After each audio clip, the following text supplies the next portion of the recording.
Now, KU football begins its season this Friday, so Landon and I brought in some company just to help us get ready for the season. Yeah, we got the perfect guest. Welcome on Nathan Swaffar, 24/7 Sports. We're just going to jump right into it. Thanks for coming in. Lance Leipold has said this a lot, deservingly so.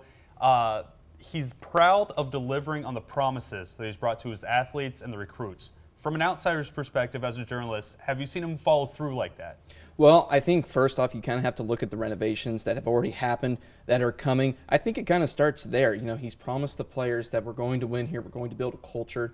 And not only has that started on the field, but now he's getting backing from the administration, from Travis Goff, from Chancellor Douglas Sherrod, with the locker room and weight room renovations to begin with, and then obviously the brand new David Booth Kansas Memorial Stadium renovations. That's showing a real buy-in to the program and a real buy-in to they are focused on football, and that's Lance Leipold's vision, is to have Lawrence and the rest of the KU football program built in on this program.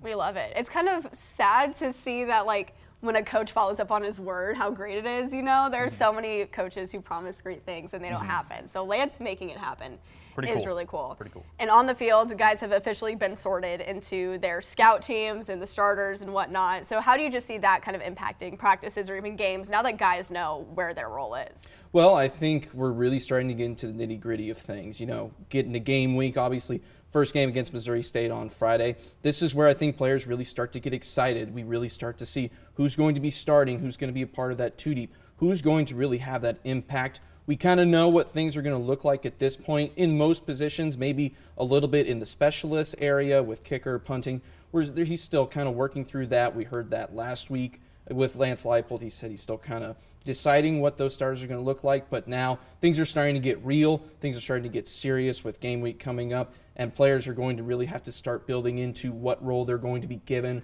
where they're going to be, and then also try to work their way into having those contributions into later in the season. Definitely. You mentioned first game on Friday. 2 Friday games this year. There's been a lot of discourse on the pros and cons. Just your thoughts, positive, negative, on those Friday games. Well, it's interesting because I think it's a positive in the sense that you get to be under the lights. Everybody kind of wants maybe a little throwback to Friday night lights a little bit, especially with maybe some of these freshmen. It'll be interesting to kind of feel that in a college atmosphere, but at the same time, it is Friday night lights. It's made for high school, and that's kind of where I'm a bit disappointed that we see these Friday night games. But at the same time, it also kind of helps with the weather because it looks like it's going to be hot again. Hopefully not as hot as last week.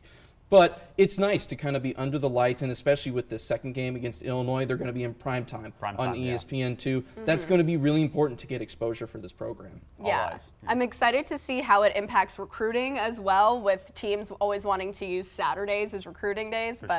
We'll see. And at this point, we're kind of just ready for the season to start. The fall has felt so long, but we talked about a lot of storylines. What's a player or like a storyline that's on your mind that you're trying to keep an eye out for this season just to see how it plays out? Well, I think the thing that's on everybody's mind is the defense going to really improve? Are they going to take that step forward and really make this team better? We know the offense is going to probably be as high octane as they were last year with Jalen Daniels back, returning almost all that production.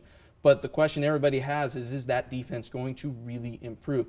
And I'm not sure if we'll get a real stepping point on Friday with Missouri State, just because FCS team, really not much there to take away.